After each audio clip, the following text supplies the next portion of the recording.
मुकदमा तो कुरान पर कायम होना चाहिए था। कुरान ये तालीम देता है कि सनातन धर्म को काफिर मानकर उनको कत्ल करने के निर्देश देता है। हमने क्या किया?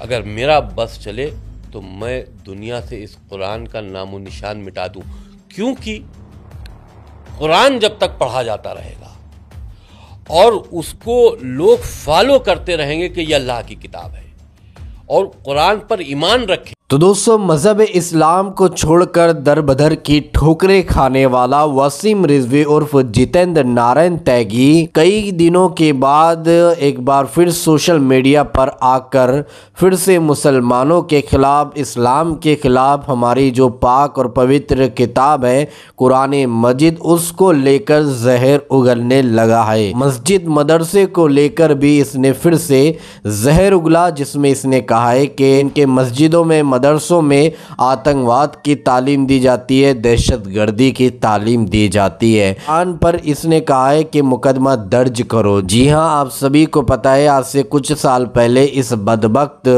और मेंटल इंसान ने हमारे कुरान की कुछ आयतों को लेकर सुप्रीम कोर्ट में चैलेंज किया था, लेकिन सुप्रीम कोर्ट ने इसको फटकार लगाई, 50,000 रुपये का जुर्माना भी आयद किया था और इसको जेल के अंदर बंद कर दिया गया था। लेकिन एक बार फिर से ये बदबख्त और जाहिल मेंटल इंसान सोशल मीडिया पर आकर इस्लाम और मुसलमानों के ख़िलाफ़ जहर उगल रहा है। किस तरह से इसने फिर से जहर उगला है, मैं आप लोगों को सबसे पहले इसकी ये वीडियो क्लिप दिखाना चाहूँगा। आप सबसे पहले ये वीडियो क्लिप देख लीजिए। हमारे ऊपर हरिद्वार में मुकदमा कायम हुआ तो भाई मुकदमा तो कुरान पर कायम होना चाहिए था। कुरान ये तालीम देता है कि सनातन धर्म को काफिर मानकर उनको कत्ल करने के निर्देश देता है। हमने क्या किया? हमने तो ये कहा कि अपनी आत्म सुरक्षा करने का तुमको इख्तियार है। हमने ये नहीं कहा कि तुम किसी का जाकर घर फूंक दो। हमने ये जरूर कहा कि कोई तुम्हारा घर फूंकने आए तो उसको जाने मत देना। इतनी ताकत तुम्हारे पास होनी चाहिए। अगर इसी तरह से बैठे रहे तो फिर एक बाबर आएगा, फिर एक औरंगजेब आएगा और फिर तुम्हारे सर होंगे और उसके सीने पर गोलियां होगी। अब जमाना बदल चुका, तलवारें नहीं बंदूकें होंगी। मैंने कहा हर मस्जिद में, हर मदरसों में आतंक की ट्रेनिंग दी जाती है, क्या गलत कहा? उन आयतों का प्रचार और प्रसार किया जाता है जो इंसानियत के खिलाफ है, जो मनुष्य जाति को समाप्त करना चाहती है। एक दानवीय शक्ति ने अरब की 1400 साल पहले जमीन पर जन्म लिया था, जो अब पूरे मनुष्यों के लिए आतंक का केंद्र बनी हुई। आप क्यों नहीं सोचते कि आप खतरे में हैं? जब यह बात कही जाती है कि हिंदुत्व खतरे में तो लोग हंसते हैं। कहां से हिंदुत्व खतरे में है और कहां से हिंदुओं को कोई मार देगा? कश्मीर में आपने कभी सोचा था कि कश्मीर में एक रात में क्या हो जाएगा? वो बाप जो हिंदू लड़कियों को बेटी कहता था, वो भाई जो हिंदू लड़कियों को बहन कहता था, एक रात में ऐसा जिहाद शुरू हुआ कि उसी बाप ने हिंदू बेटी के साथ रेप किया, उसी भाई ने हिंदू बेटी के साथ रेप किया। आप खामोश रहे। क्यों पूरा हिंदुस्तान खामोश रहा? कश्मीर के मामले में मूक दर्शक बना देखता रहा।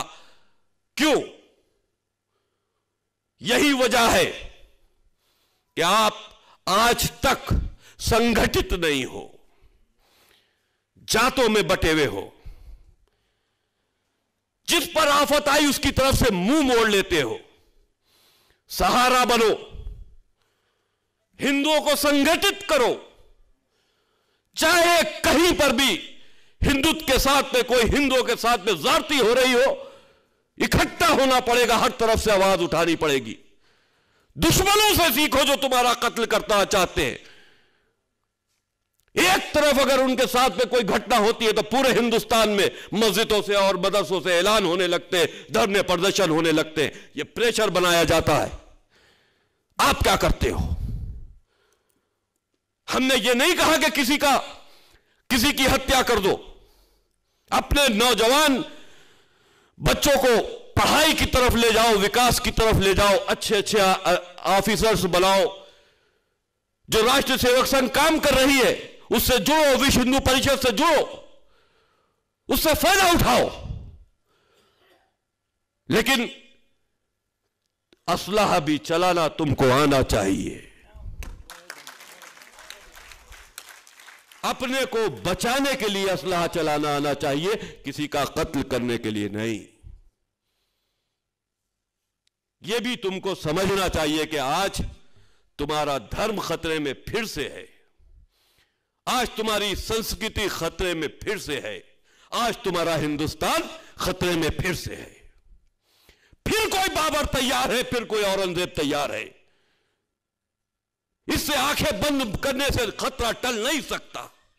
रेगिस्तान में जब ऊंट चलता है, कोई आंधी और तूफान बर्फीला आ जाता तो ऊंट के मारे अपना मुंह रेत के अंदर घुसेड़ देता है और वो जो रेत है उसके ऊपर एक पहाड़ बन जाती है और वो दम तोड़ देता है।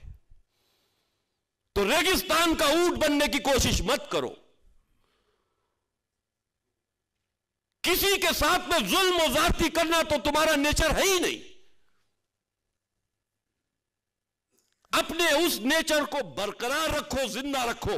जुल्म और ज्यादती करने की सोचो भी नहीं। लेकिन अगर कोई तुम्हारे घरों को जलाने आ रहा है, तुम्हारे घरों को लूटने आ रहा है, तुमको खत्म करने आ रहा है, हिंदुस्तान से संस्कृति तुम्हारी खत्म करना चाहता है, तुम्हारे इबादत गाहों को तोड़ना चाहता है, तुम्हारे परिवार को मिटाना चाहता है, तो उसके लिए भी उसकी सुरक्षा करने की भी जिम्मेदारी हिंदुत्व की है, हिंदुओं की है। सीए जब लागू हुआ, सीए में यह बात कही गई कि जो पीड़ित हैं पड़ोस मुल्कों में उनको हम नेशनलिटी देंगे हिंदुस्तान में। तो मुसलमान धरनों पर बैठ गए। क्यों? तुमसे कुछ लेने की बात नहीं कही गई थी, हम तो अपनों को देने की बात कर रहे थे। किसी मुसलमान की उसमें नेशनलिटी नहीं जा रही थी, लेकिन तुम्हारा एतराज यह था कि उसमें मुसलमान अल्फाज क्यों नहीं लिखा गया। अब हम यह कहते हैं कि एनआरसी लागू करो, सिर्फ मुसलमान लिख दो। बड़ा अर्थ है कि हमारा नाम नहीं लिखा जाता। एनआरसी सिर्फ मुसलमानों के लिए लागू होना चाहिए इस मुल्क में।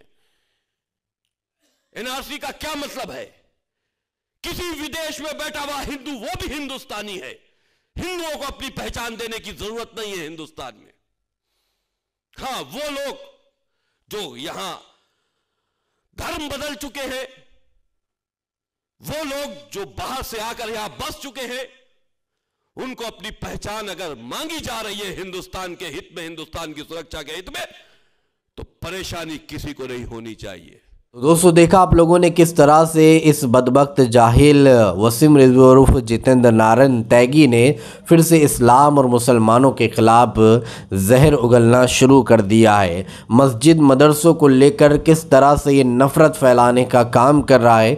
हालांकि सोशल मीडिया पर इस तरह से भौंकने से इसको मना किया गया था, बैन कर दिया गया था और इसी शर्त पर जो है इसको ज़मानत दी गई थी, बेल दी गई थी। लेकिन इसके बावजूद भी कानून कि किस तरह से ये धज्जियां उड़ा रहा है और किस तरह से इस्लाम और मुसलमानों का अपमान कर रहा है, किस तरह से हमारी पाक और पवित्र किताब कुरान मजीद की तौहीन कर रहा है। आप सभी से मैं रिक्वेस्ट करूंगा फिर से इसके ख़िलाफ़ आवाज़ उठाइए और इसके ऊपर FIR दर्ज कीजिए और इसको जेल की हवा फिर से चकाए ताकि इसकी अक्ल फिर से ठिकाने आ जाए। अभी कुछ दिनों से इसकी अक्ल ठिकाने थी, सोशल मीडिया पर कोई भी स्टेटमेंट, कोई भी वीडियो नहीं आ रहा था, लेकिन अब फिर से ये जो है नफ़रत फैलाने का काम कर रहा है। दोस्तों, इस पूरी वीडियो को देखने के बाद अब आप क्या कहना चाहोगे, आप किस बारे में कह रहे हैं, तो कॉमेंट में अपनी राय लाजमी बताइए। तो चलिए दोस्तों, इसी तरह की इन्फॉर्मेशन लेकर आपकी खिदमत में एक बार फिर से हाजिर होंगे। जब तक अपना ख्याल रखिए। शुक्रिया।